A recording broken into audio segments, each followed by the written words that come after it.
Vamos a iniciar entonces la meditación de la palabra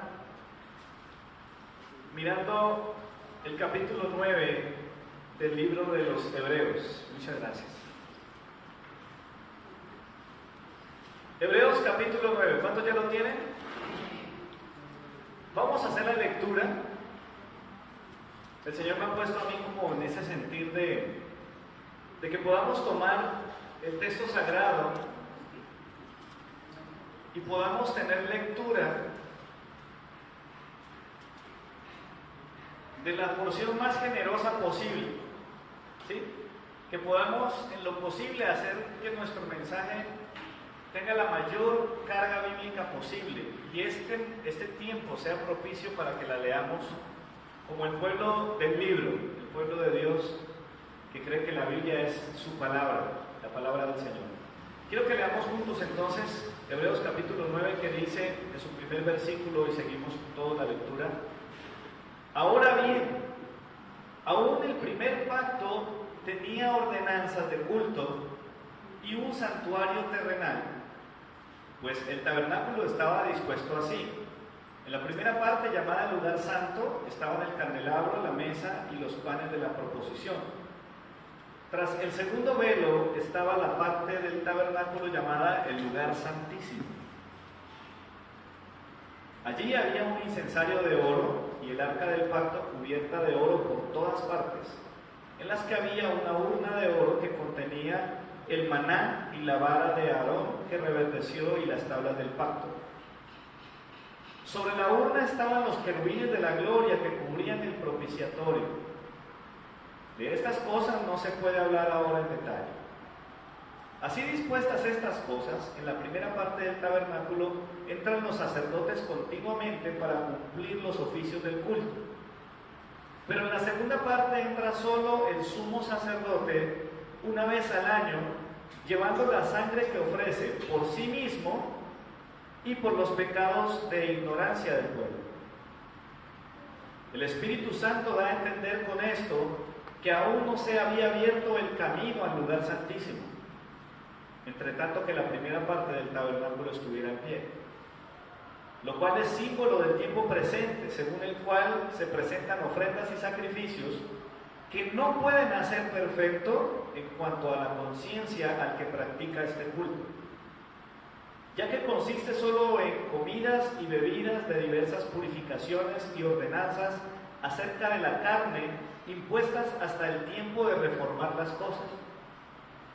Pero estando ya presente Cristo, sumo sacerdote de los bienes venideros, por el más amplio y más perfecto tabernáculo, no hecho de manos, es decir, no de esta creación, y no por sangre de machos cabríos ni de becerros, sino por su propia sangre, entró una vez y para siempre en el lugar santísimo, habiendo obtenido eterna redención.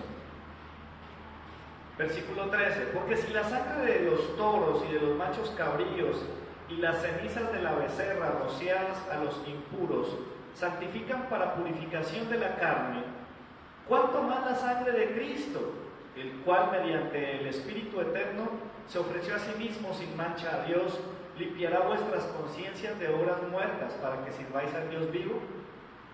Por eso, Cristo es el mediador de un nuevo pacto, para que, interviniendo muerte para la remisión de los pecados cometidos bajo el primer pacto, los llamados reciban la promesa de la herencia eterna. Pues donde hay testamento, es necesario que conste la muerte del testador, porque el testamento con la muerte se confirma, pues no es válido en tanto que el testador vive.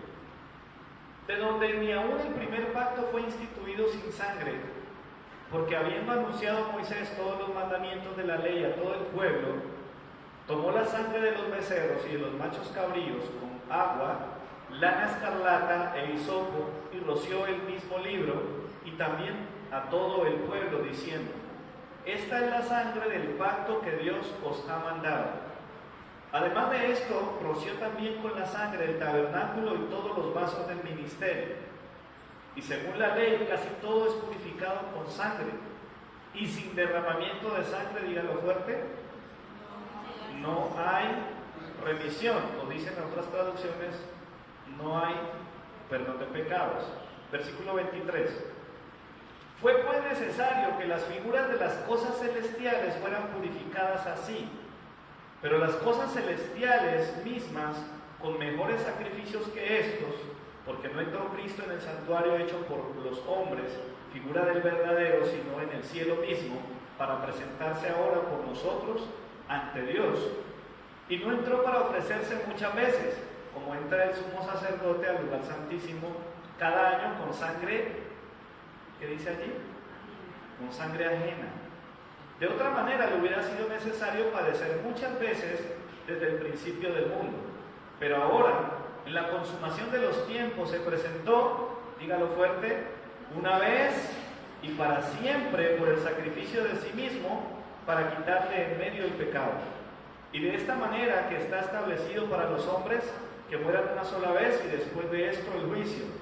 Así también Cristo fue ofrecido una sola vez para llevar los pecados de muchos y aparecerá por segunda vez sin relación con el pecado. ¿Para qué? Para salvar a los que lo esperan.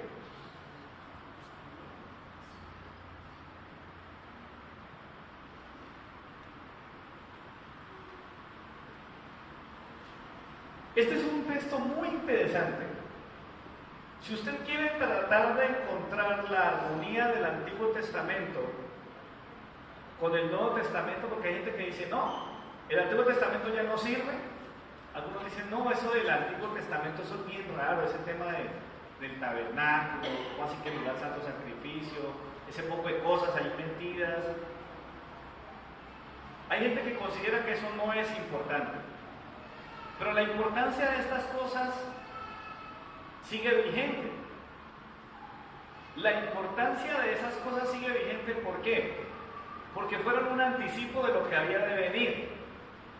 El autor de Hebreos dice, era figura y sombra de las cosas que habían de venir.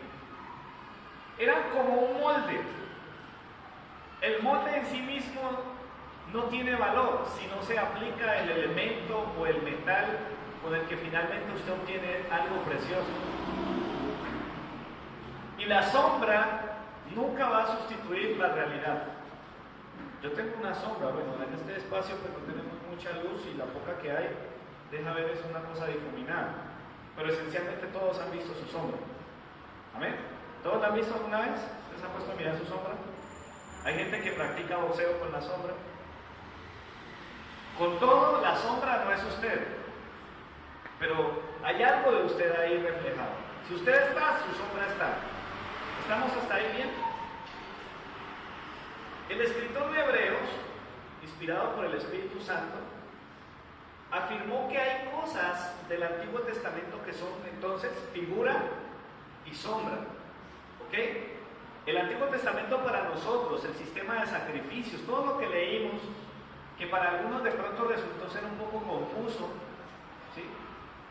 No es sencillo leerlo, o sea, de tacazo usted no lo asimila todo, usted tiene que irse despacito asimilándolo, pero yo se lo estoy desmenuzando un poquito para poder entender por qué el autor dice es figura y sombra. Anota ahí los que tienen sus apuntes, dejen espacio para el título, lo voy a dar más adelante, pero anote este pasaje. El capítulo 8, versículo 5 del mismo libro de Hebreos dice, los cuales sirven a lo que es figura y sombra de las cosas celestiales, como se le advirtió a Moisés cuando iba a erigir el tabernáculo. Le dijo el Señor, mira, haz todas las cosas conforme al modelo que se te ha mostrado en el monte. Interesante. Algo le mostró Dios a Moisés. Hubo algo muy importante, una revelación que solo Moisés vivió. Y le dice Dios a Moisés, haga todo conforme al modelo. ¿Sí? Hay un modelo, un original. Y él se iba a encargar de hacer una copia semejante. No igual, pero semejante. Por eso el sistema de los sacrificios del Antiguo Testamento que para algunos resulta un poco extraño, era la manera como Dios quería mostrar parte de su voluntad de salvación al pueblo. La revelación que tenemos nosotros hoy no es comparable con lo que la gente del Antiguo Testamento tuvo. Nosotros hemos visto a través de la Biblia una revelación, dicen la mayoría de los teólogos, progresiva. ¿Está bien? Yo pienso que eso lo podríamos asemejar con la vida de un niño. Un niño no entiende todo el concepto de familia cuando es niño, pero en la medida que va creciendo, ese conocimiento se va purificando, se va ampliando, va madurando, es decir, que va teniendo un entendimiento progresivo de lo que significa tener una familia. Lo mismo ocurrió en el caso de los sacrificios. El sistema de los sacrificios del Antiguo Testamento, ¿sí?, lo hemos relatado claramente, ¿sí? Había una casta específica, la casta sacerdotal. La gente llegaba con el deseo de adorar y de recibir el perdón de Dios por sus pecados, y de esa casta sacerdotal había uno específicamente que había sido preparado por mucho tiempo para que él y solo él entraran una vez por año a tener ese espacio para el sacrificio, de una manera como ningún otro lo podía hacer. Y hay unos detalles muy importantes. Si el sumo sacerdote entraba a ese lugar y había pecado en él, quedaba muerto. La tradición evangélica y algunos estudiosos de la Biblia dicen que a ellos les tenían que amarrar una cuerda y había unas campanitas. Unos dicen que no están seguros de que eso sea, otros dicen que sí, pero estoy seguro de algo. Toda esa gente dependía de la mediación de ese hombre. Si ese hombre no estaba bien, el sacrificio no se podía efectuar, caía. Quizás tuvieran un reemplazo, pero así era. Y de esa manera eran perdonados los pecados. La Biblia dice, y lo leímos enfáticamente, sin derramamiento de sangre no hay perdón de pecados, o no hay remisión. ¿Sí? No se puede. Tiene que haber derramamiento de sangre. Entonces, los sacrificios del Antiguo Testamento tenían para los hebreos dos significaciones muy especiales. La primera, adoración, y la segunda, salvación y perdón. Quiero enfocar mi atención sobre el segundo aspecto. Todos sabemos y hemos estudiado la Biblia en el texto, en Génesis nos muestra que por el pecado del hombre hubo un impacto terrible en la vida del ser humano. El plan original de Dios no era como, yo estoy seguro que Dios no creó al hombre para vivir lo que tuvo que vivir, pero lo creó libre para elegir obedecer o no a Dios, honrarlo o no. Todos sabemos las circunstancias. Yo soy de los que creo firmemente que Dios no planeó lo que nos pasó desde la caída de Adán y Eva. Pero también creo que a Dios no lo tomó por sorpresa.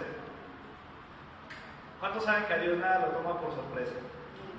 Eso es algo que a mí me da mucha esperanza. A pesar de que Dios había puesto todo para el absoluto bienestar del hombre, y nunca, yo creo que Él nunca agendó eso en sus planes, eso no lo tomó por sorpresa. Y eso es una bendición que nos muestra el amor de Dios. Ahora, anótese por favor este versículo. Génesis 3:21. Génesis 3:21 dice, y Jehová Dios hizo al hombre y a su mujer túnicas de pieles y los vistió.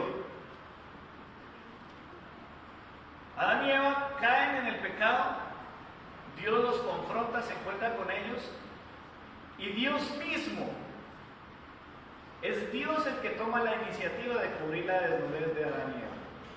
¿Cómo lo hizo? Dice que los cubrió ¿con qué? ¿Qué dice la Biblia? ¿Con túnicas de qué? ¿Había tela en esos días? Todavía no había. Túnicas de pieles. ¿Qué significa? ¿La piel qué es? Es parte de un ser vivo. Eso significa que el primer sacrificio ocurrió ese día. Antes del pecado no era necesario. Es más, ellos ni siquiera tenían conciencia de eso. Cuando Adán se esconde y Dios lo llama, ay, es que estábamos desnudos, y el Señor, ¿y usted quién le enseñó eso? Pero Dios es tan bueno, yo veo tanta gracia. Hay gente que dice que el Antiguo Testamento es pura ley. Yo creo que el Antiguo Testamento tiene leyes, pero también muestra la gracia de Dios. Dios mismo es el que se encargó de preparar las túnicas para ellos. ¿Qué implicaba entonces que hubiese túnicas de pieles? La muerte de animales. No sabemos el diseño, no sabemos cómo. Yo me puse a echar cabeza, yo decía, ¿cómo sería? ¿Será que sacó al cuerpo completo y él metió las manos como mangas por las patas del animal? Yo no sé. ¿Sí? Uno bota corriente con la imaginación un poquito, con la Biblia, a veces es bueno hacer eso. Pero aunque no sabemos el diseño, lo que sí sabemos es que hubo sangre comprometida en ese primer momento después de la caída del ser humano. A partir de ese momento, mis amados, a partir de ese momento es claro que para el pecado, para el perdón de pecados, tiene que haber derramamiento de sangre. Desde ese momento se empieza a revelar una verdad que para nosotros es muy clara.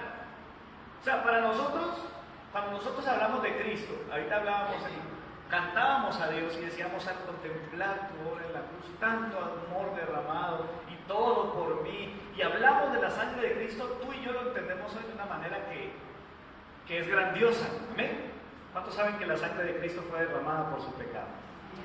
Eso lo entendemos nosotros hoy desde la perspectiva del Nuevo Testamento, muy avanzados, con formación bíblica, con una exposición constante sobre este tema. Pero para nosotros entender el concepto que quiero compartir esta mañana, tenemos que mirar el proceso. Ahora, siempre hubo un lugar especial para el sacrificio. Siempre se preparaba un lugar especial. Fuera un altar, en este caso estamos hablando de un lugar que se llamaba tabernáculo, que no es nada del otro mundo. Un tabernáculo, en otras palabras, era una tienda. ¿Sí? Una tienda, ¿Cuántos han ido a acampar alguna vez? ¿Han visto alguna vez unas carpitas donde la gente se mete? Básicamente el tabernáculo era eso. Una tienda, obviamente, pues una tienda familiar era una cosa, pero el tabernáculo de reunión era es increíble y sería muy lindo un día poder trabajar eso. Pero incluso el mismo autor de Hebreos dice, por ahora no voy a entrar en detalles. ¿Se acuerdan que lo leímos? No vamos a entrar en detalles sobre eso porque pues en realidad nos tomaría bastante tiempo. Sin embargo, lo que sí podemos decir es que había unos lugares en los que se establecía una distancia entre la presencia de Dios y el pueblo. El lugar más íntimo de Dios era el lugar santísimo, pero allá solo entraba uno. El lugar que era santo, pero que no todos podían llegar, era el lugar santo, y ahí solamente podía estar la casta sacerdotal. ¿Qué le tocaba hacer al pueblo? Quedarse afuera. Había una distancia. El sistema de los sacrificios permitía tener una comunión con Dios, pero mediática. Tenía que haber una mediación. No podías adorar a Dios con la libertad que lo haces hoy. Tú hoy le pides perdón al Señor por tus pecados, le puedes orar al Señor. Me encontré en internet un video que me impactó muchísimo.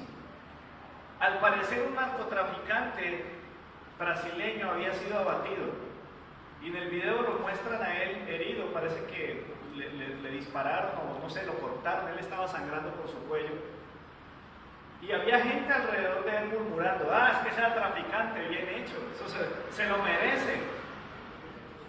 Y mientras eso ocurría llega una cristiana y empieza, pues uno identifica por el lenguaje, empieza a hablarle en portugués y lo lleva a tomar una decisión por Cristo y le dice, mira, ¿me escuchas?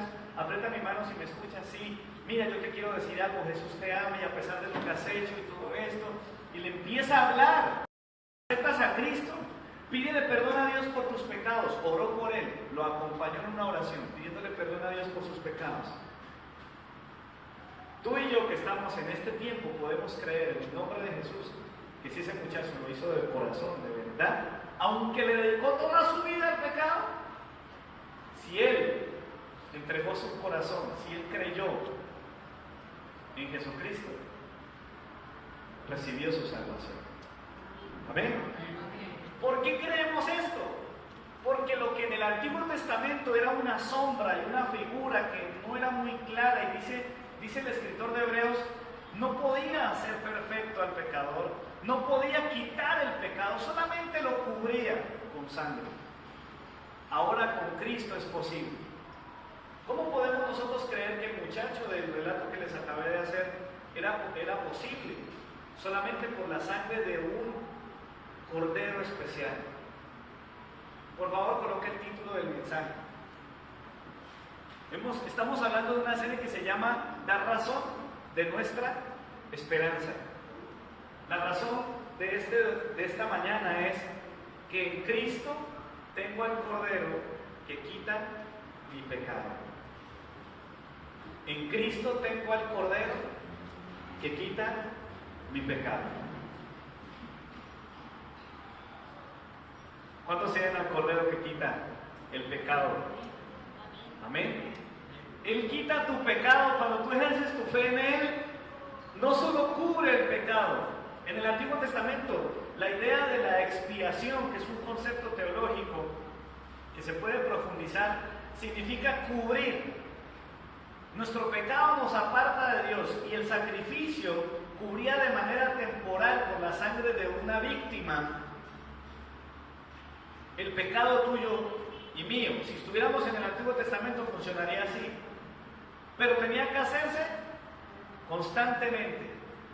No podíamos decir como decimos hoy, con Cristo una vez y para siempre. En el Antiguo Testamento no funcionaba así, pero en el nombre de Jesús, y es la esperanza que yo te quiero dar, que quiero compartir. Si a mí me preguntan, ¿por qué confías en Cristo? ¿Por qué pones tu esperanza en Él? Yo le voy a decir, porque es que en Cristo tengo al Cordero que quita mi pecado. Ya no necesito más sacrificios.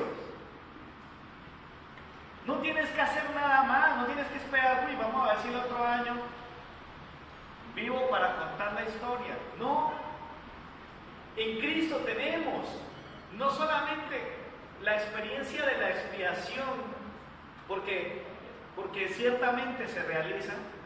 La sangre de Cristo viene a cubrir todos nuestros pecados, pero lo increíble es que no solo los cubre, los quita.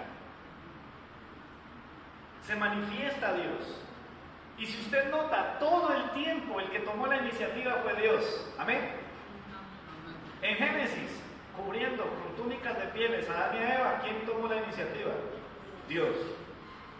En el tabernáculo, durante tanto tiempo, ¿quién tomó la iniciativa? Dios. Y cuando te encuentras con Cristo, literalmente estás viendo aquel del que dice la Biblia, que no estimó el ser igual a Dios como cosa que aferrarse, sino que se despojó a sí mismo, haciéndose hombre, asumiendo la posición de un siervo que se hizo obediente. ¿Hasta cuándo? Hasta la muerte, muerte de cruz. Esa es mi esperanza. Hay una expresión que se utiliza a veces de manera indebida o poco respetuosa, y es la expresión chivo expiatorio. ¿Han escuchado? La idea de chivo expiatorio es simplemente que alguien encuentra a otro alguien para echarle la culpa de algo que esa misma persona hizo. Es decir, yo hice algo, cometí un delito, yo soy el responsable, pero me encargo de hacer que culpen a otro y castiguen a otro. Suena cruel, ¿verdad?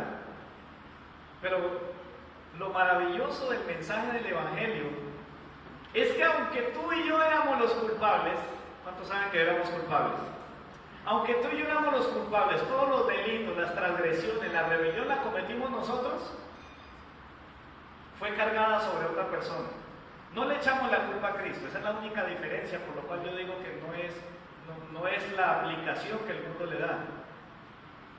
Pero maravilloso, es maravilloso cuando Dios mira tu vida, no encuentra el pecado en ti, sencillamente porque Cristo con su sangre lo quitó y lo echó sobre él.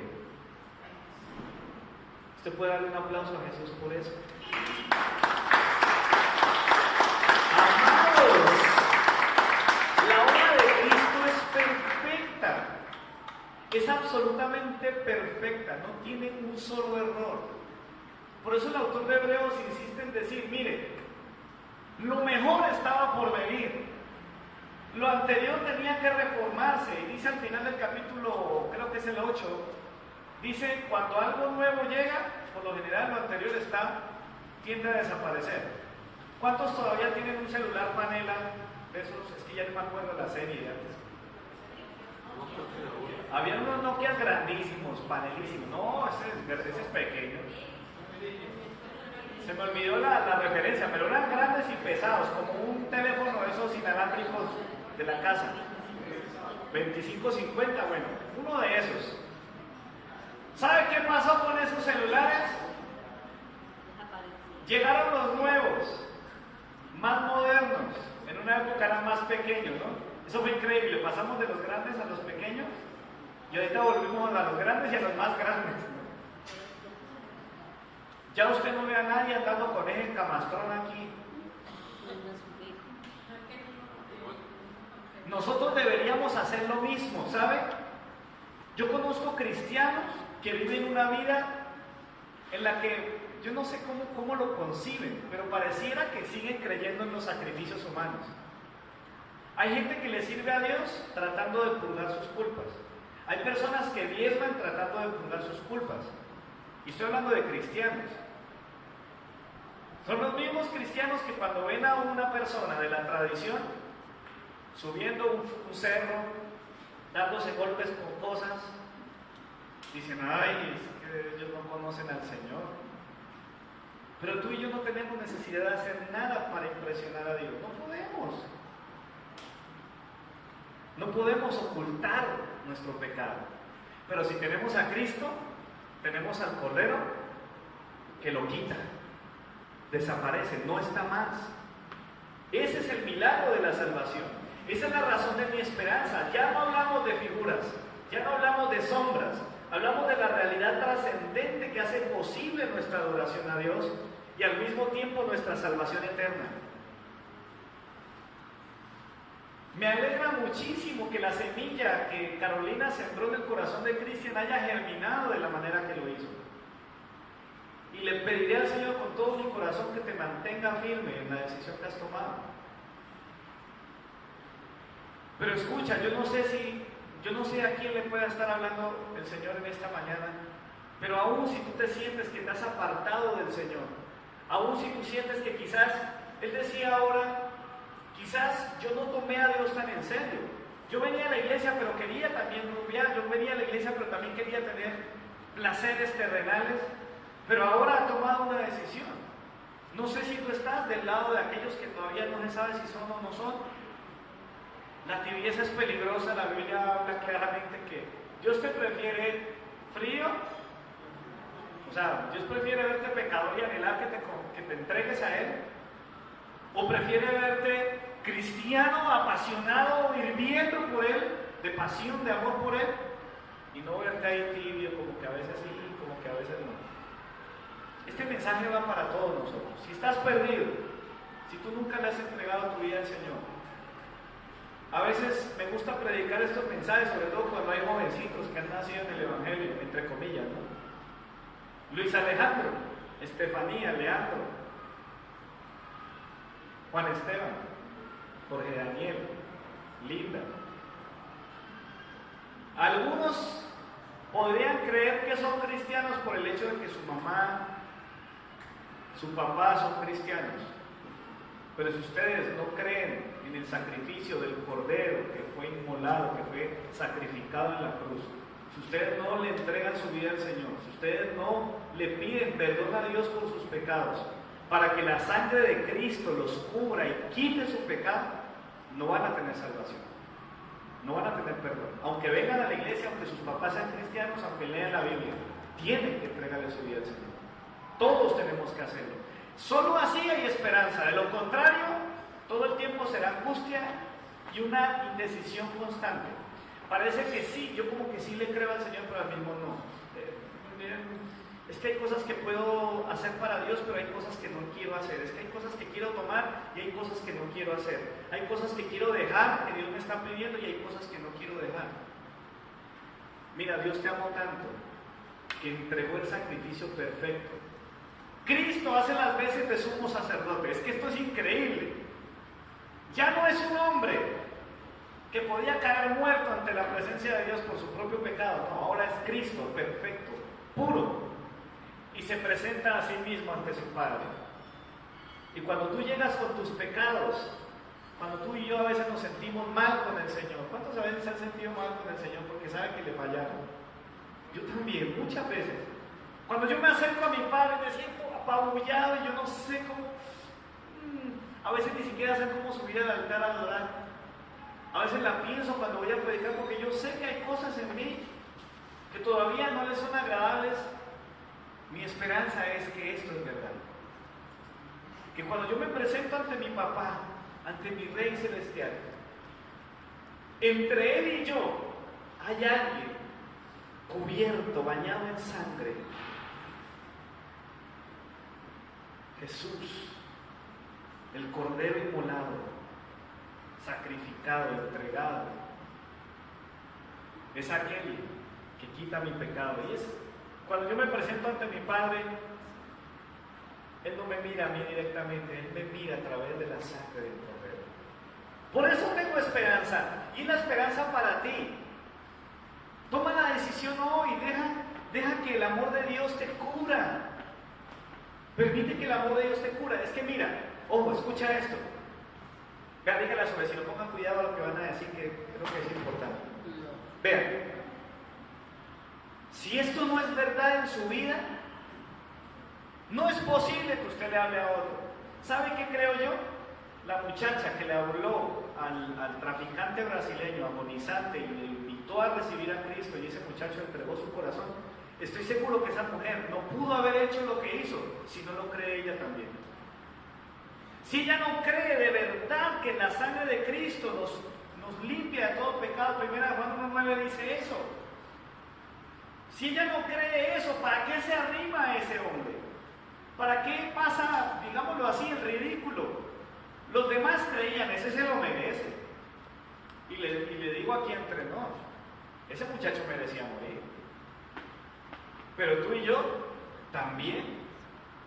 Sin embargo, hubo uno que puso su vida por nosotros, puso su sangre. Precioso el Señor, lo que era imposible para la ley, es posible ahora.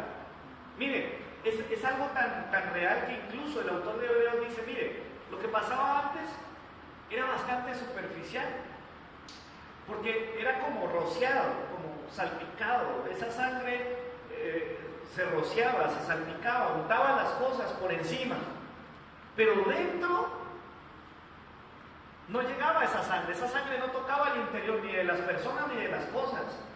Pero en Cristo esto es tan real que mire lo que dice el capítulo 9, el versículo 14. Mire lo que dice allí. Hebreos 9:14 dice,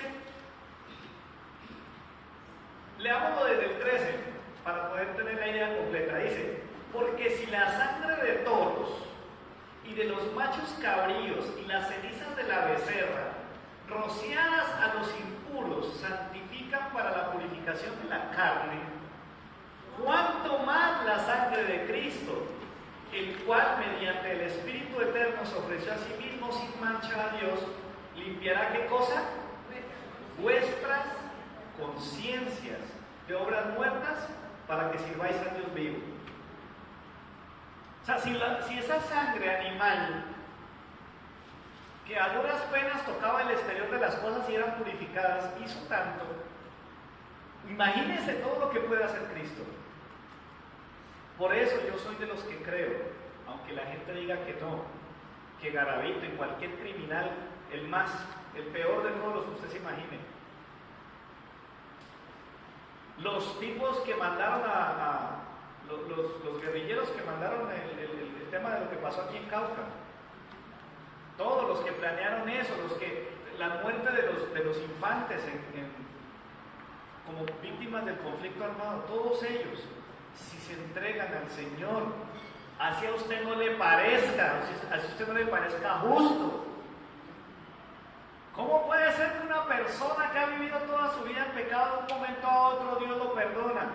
Sí es posible, porque lo hizo contigo y lo hizo conmigo. Si tú no crees eso, pero te digo, si tú consideras que la sangre de Cristo simplemente te cubre de unos pecadillos porque no eres tan malo como los demás, esto no tiene sentido para ti, no hay tanta esperanza. Por eso cuando se presenta la mujer adúltera, cuando llega la mujer pecadora donde Jesús, con ese frasco de perfume, y empiezan a cuestionar a Jesús, y Jesús dice, ¿sabe qué? Lo que pasa es que al que más se le perdona, más ama.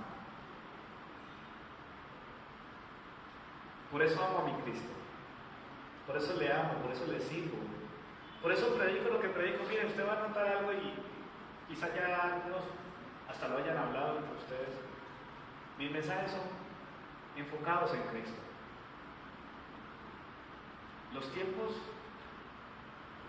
son inciertos para nosotros, pero las señales, lo dijimos hace unos días, son reales. Hubo un terremoto ayer ¿en dónde fue? En La Guajira, hubo aquí en Colombia, casi de 5 grados en la escala de Richter. ¿Se acuerdan lo que pasó allá en el tranquilo Nepal? Qué impresionante la devastación que dejó ese terremoto. Pero nosotros tenemos una esperanza. Miren lo que dice el versículo 28. Así también Cristo fue ofrecido una vez y para siempre para llevar los pecados de muchos, y aparecerá ¿cuándo? Aparecerá por segunda vez, sin relación con el pecado. ¿Para qué? Para salvar a los que lo esperan. ¿Cuántos esperan la llegada del Señor? Amén. Tenemos esperanza en Cristo. ¿Cuál es la razón de nuestra esperanza? En Cristo tengo al Cordero que quita mi pecado. Amados, el libro de Hebreos habla de gente que se ganó el respeto de Dios. O sea, Dios los mira con honra y los pone como ejemplos para nosotros. Y esa gente tenía el sacrificio antiguo. Usted lee Hebreos 11 y usted ve pura gente que lo que conoció fue el sistema antiguo de sacrificios, el antiguo pacto, la manera antigua de hacer las cosas.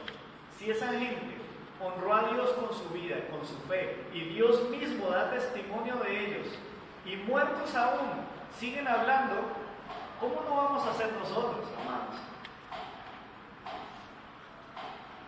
Si usted nota, todos estos mensajes tienen algo particular. Lea, no sé los que tengan notas, lean los últimos, los últimos 3 títulos. ¿El primero cuál es? A ver si lo recuerdan. En Cristo tenemos reconciliación. El segundo.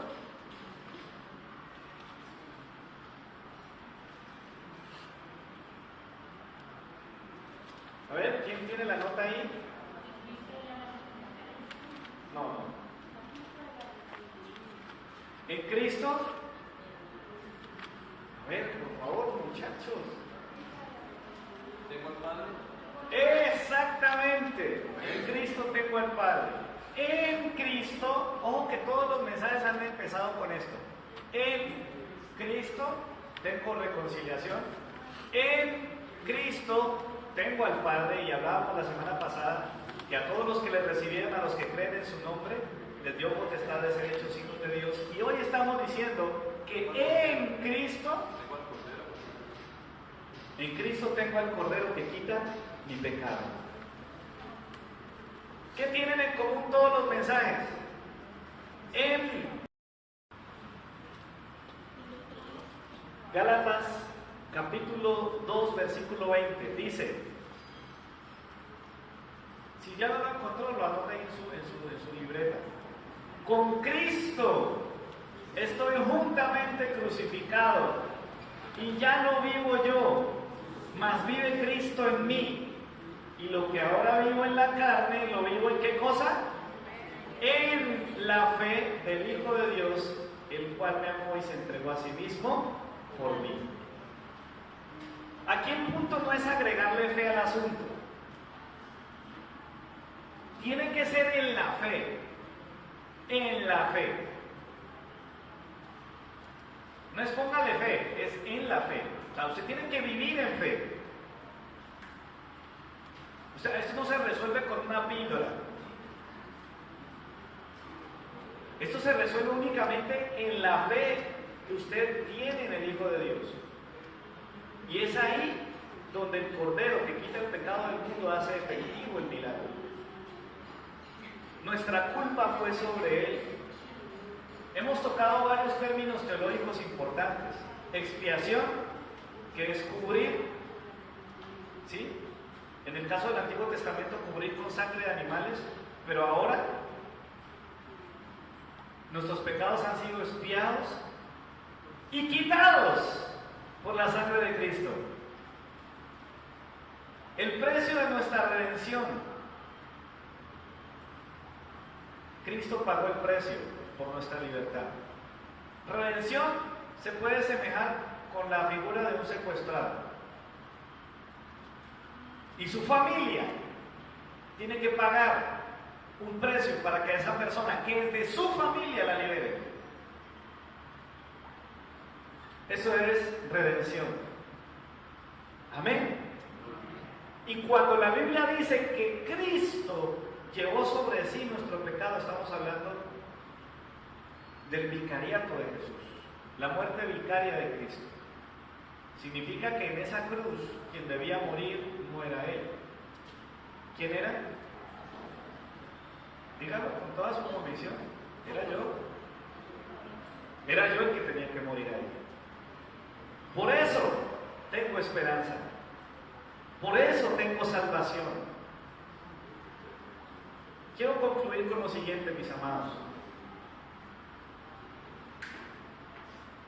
Si viviéramos en el Antiguo Testamento, ¿qué pasaría?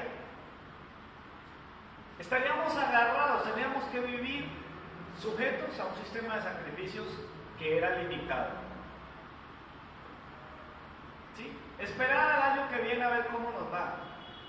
Estar todo el tiempo en la expectativa de un ritual que era hecho por gente específica. Solo un hombre era elegido. Tenía que haber alguien siempre en medio. Pero ahora tú y yo tenemos algo mejor. ¿Qué nos tocaba hacer si hubiéramos vivido en el Antiguo Testamento?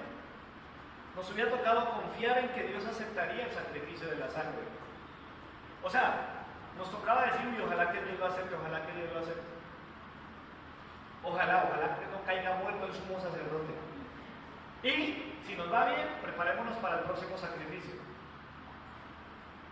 Nos tocaba conformarnos con que nuestros cuerpos, con que nuestro ser exterior fuera cubierto por la sangre en la expiación. Pero en Cristo, en el nuevo pacto, por eso Jesús dice cuando estaba cenando con sus discípulos, esta copa es el nuevo pacto en mi sangre. Tenemos al mediador perfecto, en un sacrificio perfecto, que se hizo ¿cuándo? Dígalo conmigo, ¿cuándo se hizo? Una vez. ¿Y para cuándo? Para siempre. Su sangre derramada purifica todo. Purifica incluso nuestra conciencia. Lo más profundo de tu ser. Mira, usted puede aquí fingir. Usted puede parecer cristiano y no serlo.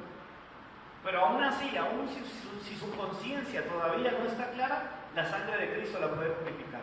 En el nombre de Jesús.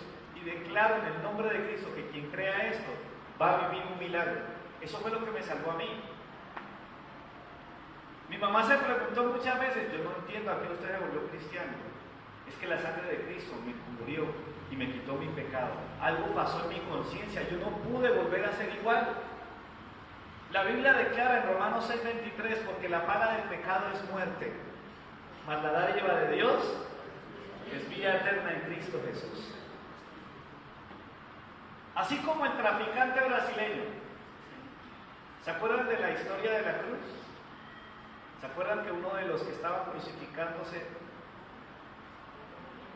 alcanzó la salvación? ¿Cómo podía Jesús decirle a ese hombre, de cierto te digo que hoy estarás conmigo en el paraíso? A no ser que la sangre de Cristo fuera la que le quitara su pecado. Amados hermanos, no necesitamos más. Póngase de pie y leamos juntos el versículo 28.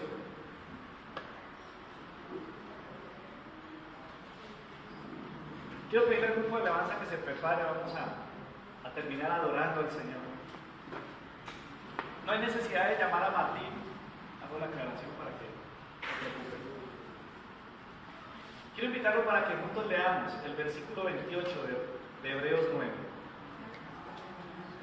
Me encanta, yo no sé, pero este autor aterriza su mensaje de una manera tan especial, tan oportuna para una predicación como esta. Amén. ¿Podemos hacerlo? ¿Sí? ¿Sí puede? Ahí donde está, por favor, tome su Biblia y lea conmigo. ¿Usted quiere ver el resumen de todo el mensaje? Ahí está. Hebreos 9:28 dice así: también Cristo fue ofrecido una sola vez para llevar los pecados de muchos, y aparecerá por segunda vez sin relación con el pecado para salvar a los que le esperan. ¿Cuántos están esperando a Jesús? Amén. Pero ¿saben que eso nos compromete, amados? Es un compromiso. La llamada. Es un compromiso muy grande.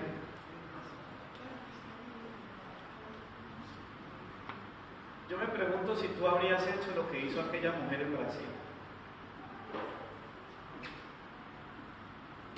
Imagínate aquí en las calles de nuestra ciudad, con tanta delincuencia que hay, que de pronto pillan por allá a un sujeto, a un hombre, a una mujer, que quizás mató a alguien, acabó de entregarle drogas a un jovencito, que de pronto robó a una señora, algo hizo y resulta que alguien tomó la justicia por su propia mano y lo hirió de muerte, está tendido en el piso sangrando, le quedan pocos instantes de vida. La gente a su alrededor dice, sí, ese doble tal por cual y no sé qué. La víctima que sufrió lo que esa persona dice, sí, ese merece morirse. ¿Será que tú habías hecho lo mismo? ¿Habrías tenido tú la misma convicción para declararle a ese moribundo o a esa moribunda que de verdad es posible que a pesar de todo eso, Cristo podía perdonarlo y limpiarlo de su pecado?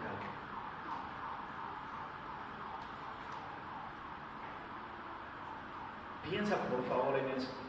Toma un momento allí, cierra tus ojos por favor. Toma tiempo para pensar en esto.